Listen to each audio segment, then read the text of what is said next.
Devon Creed was trying to disappear. Silas Vorn was trying to take over. And Gabriel Creed, long thought dead, was quietly pulling the strings behind them both. Brooklyn's Red Hook neighborhood had always carried a quiet menace, its crooked alleyways and rusting docks telling stories no one dared to repeat. But by the summer of 2017, something darker had begun to stir. A series of murders, silent and surgical, swept through the lower tiers of the city's criminal network. The victims were mostly unknown to the public. Small-time deal runners and enforcers. Each was found alone, their bodies left without signs of struggle. The only clue left behind was chilling in its simplicity, a single black playing card marked with a hollow white circle placed neatly on their chest. The press dubbed the killers the Hollow Men, and despite an aggressive NYPD task force investigation, no one could say who they were, what they wanted, or even how they operated. They seemed to vanish as quickly as they struck, leaving nothing but fear and confusion behind. Across town, a man named Devon Creed tried to ignore the headlines.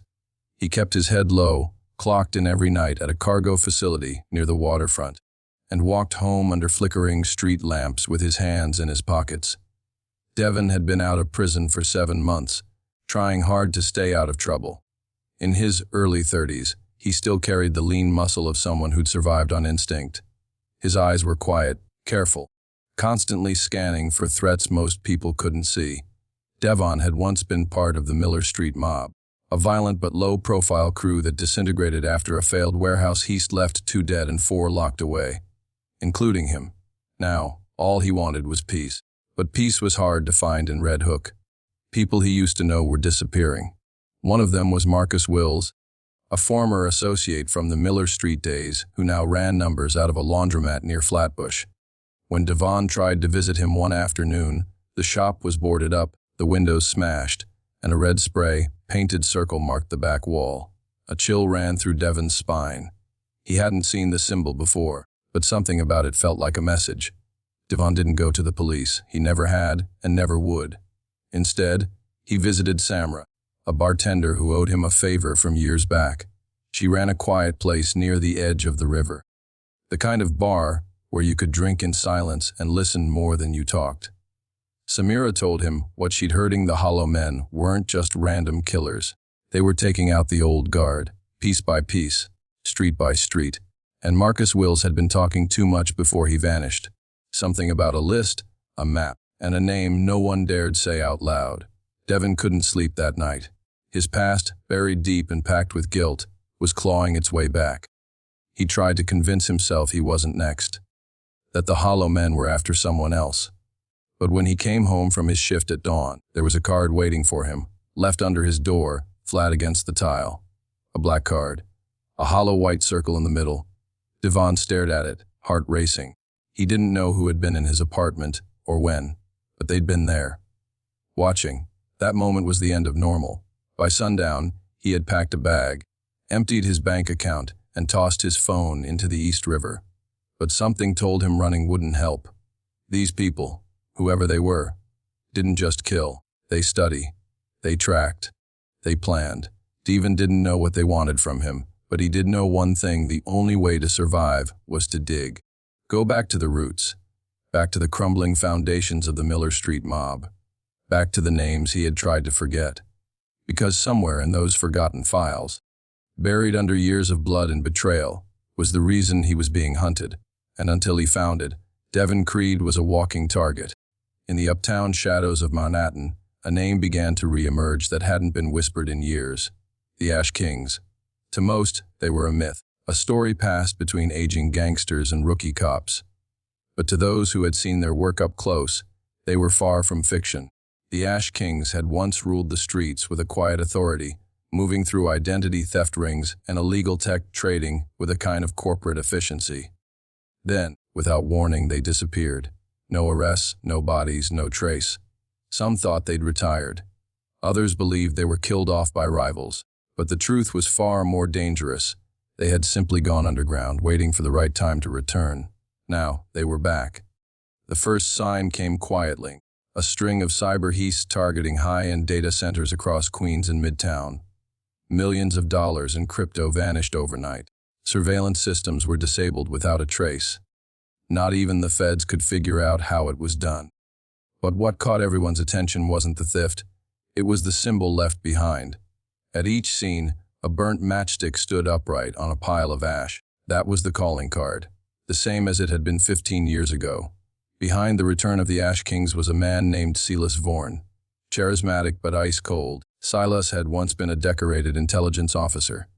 After a covert operation overseas went sideways, he vanished from federal records, presumed dead. In truth, he had gone rogue, using his insider knowledge to build an underground empire. Silas had no interest in street-level violence or public displays of power. His strategy was clean, surgical, and long-term. He didn't want to run a gang. He wanted to organize the entire underworld.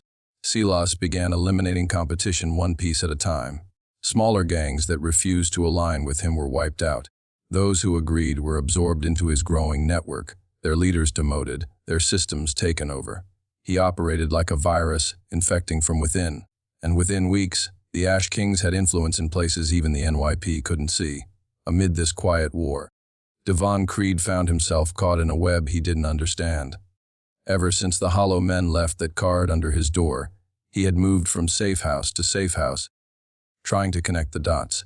He knew his past with the Miller Street mob had something to do with it. But the deeper he dug, the more tangled the trail became.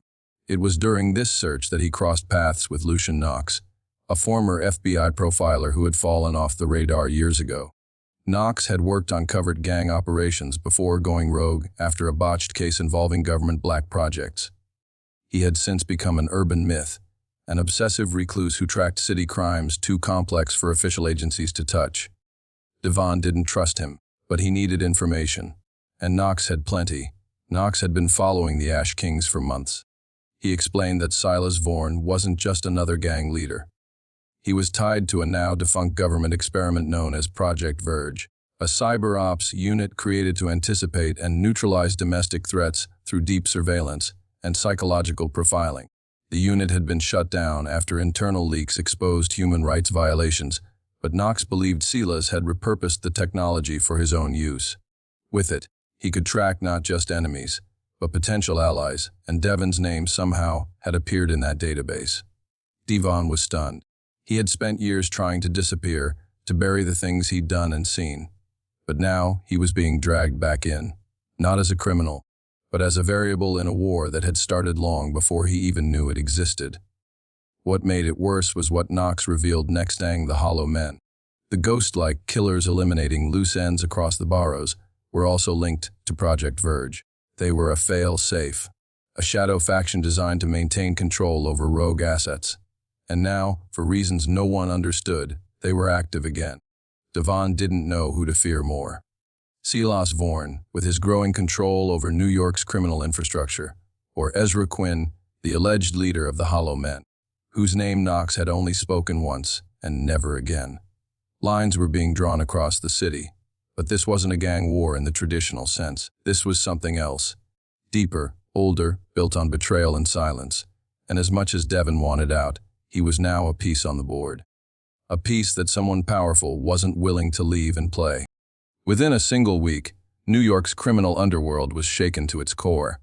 3 prominent gang leaders from different boroughs were found dead in eerily similar circumstances. One was discovered slumped over the wheel of his car in the Bronx, another face down in a Chinatown alley, and the third inside his luxury apartment in Queens, locked from the inside.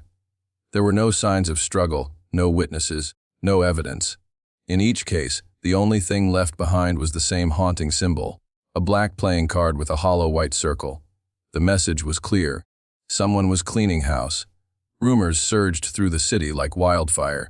Some believed the Hollow Men had returned with a vengeance, enforcing an agenda no one understood. Others suspected a silent coup among the crime families, but no one claimed responsibility. It wasn't just the method of the murders that was disturbing. It was the timing, the precision, and the absolute silence that followed each killing. These weren't random hits. They were statements. Lucian Knox knew exactly what he was looking at. From the moment the third body surfaced, he recognized the pattern. He had seen something similar years ago during his time with the Bureau. Before he'd gone rogue, the killings matched an old behavioral profile connected to a now erased operation under the codename Project Verge. The project was designed to manipulate criminal ecosystems from within by deploying elite field units trained in psychological warfare, covert surveillance, and targeted elimination. But when the mission went dark, most believed its remnants had been buried. Knox was one of the few who knew otherwise. Digging deeper, Knox traced the killings to a surviving cluster of Verge operatives, men and women who had disappeared after the program was dismantled. At the top of that list was Ezra Quinn, a name that had long since vanished from official records. According to Knox's findings, Quinn had been the field architect for Verge. Brilliant, unstable, and fiercely loyal to the project's goals, he had vanished without a trace after a botched operation overseas. Now it appeared Quinn had reactivated his team, but the question remained, why now?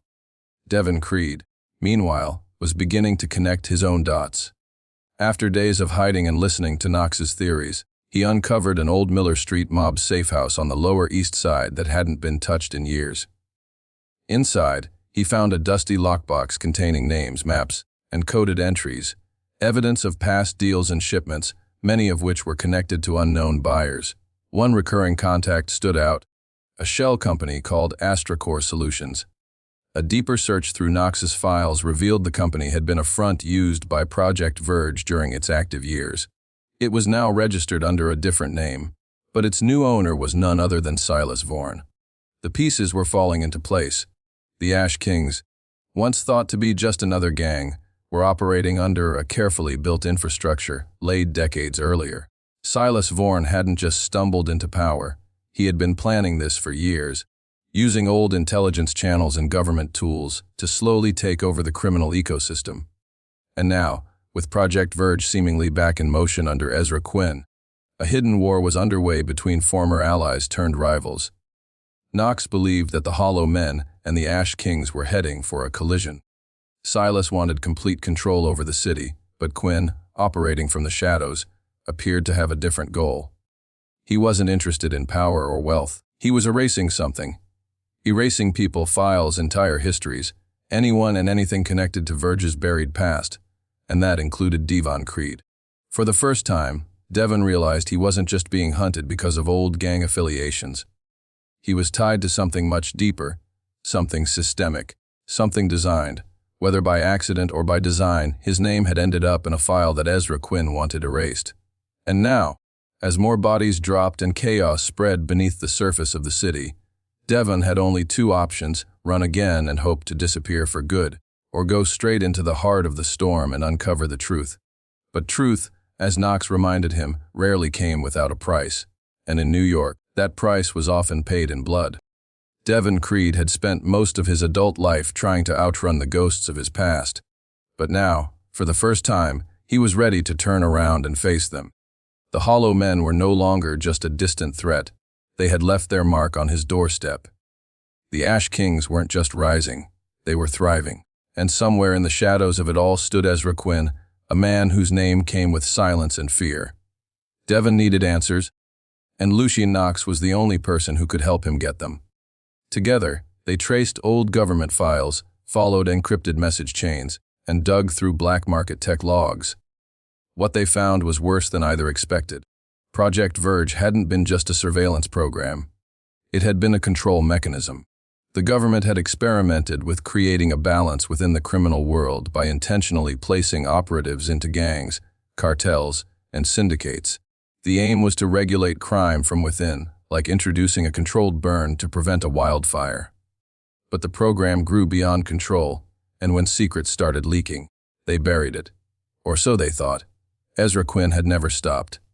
After the project's collapse, he gathered the remaining agents, the most loyal and most dangerous, and created his own version of balance. He turned Project Verge into a personal crusade.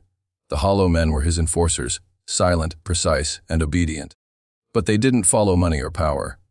They followed code, a warped sense of order meant to remove unpredictability from the streets.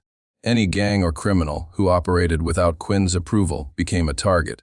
Any individual with links to the original Verge files who might expose the truth was considered a threat. That included Devon. And yet, the truth went deeper still. Knox uncovered an internal memo from the final days of Project Verge, a security clearance list with names of individuals considered valuable assets for future operations. Devon's name appeared on that list, not because of his skills, but because of his family. His older brother, Gabriel Creed, had been one of the project's field agents. Recruited straight out of the army, Gabriel had vanished during a mission overseas and was presumed dead. But the files told a different story. Gabriel was alive, and he was now working under Ezra Quinn. This revelation hit Devon harder than anything else. All this time, he believed his brother had died in a meaningless war. But he hadn't. He had chosen this life. He had chosen silence, secrets, and violence. And now, he was part of the machine that was trying to erase Devon's existence. Knox warned him not to let emotions take over, but Devon couldn't help it. He needed to see Gabriel. He needed to know why. Why he'd abandoned everything. Why he'd let others die.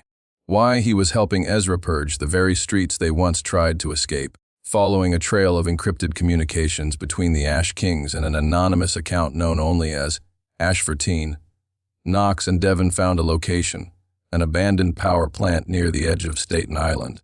According to the data, the site was being used for covert meetings and data storage. Devon knew it was a trap, but he didn't care. He was done running. He wanted the truth, even if it killed him. What he found inside wasn't what he expected. No guards, no hollow men. Just a massive digital archive, floor-to-ceiling servers containing years of surveillance, psychological profiles, financial records, and plans. The entire skeleton of Project Verge was stored there, updated and maintained. And at the center of the room was a single terminal, active and waiting. A message appeared on the screen. No threats, no demands. Just one line: balance must be maintained. You were never meant to leave the board. That same night, Knox received a photo sent from an untraceable number. It showed Devon standing in the server room, his expression calm, his eyes unreadable. But behind him, partially visible in the shadows, was another man, tall, still, watching. Gabriel Creed. The past wasn't buried, it had been waiting. And now the game was wide open. The city was holding its breath.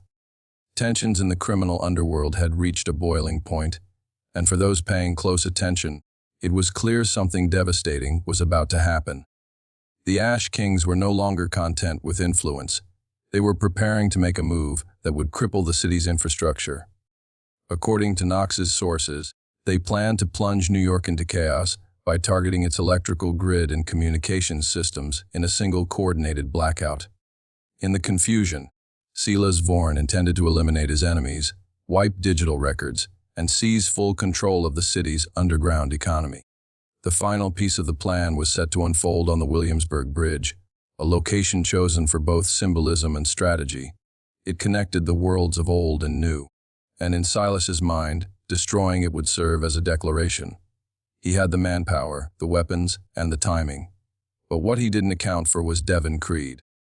After discovering the digital archive of Project Verge, Devon understood exactly what was at stake. The files contained information that could bring down the Ash Kings, expose the Hollow Men, and implicate government agencies in years of covert manipulation. But more than that, it confirmed that Gabriel Creed, his brother, wasn't a pawn. He was a commander in Ezra Quinn's hidden network. Devon didn't know if Gabriel still had a soul left in him, but he knew this muching. If the Ash Kings succeeded, there would be no way to stop what came next. Knox and Devon moved fast.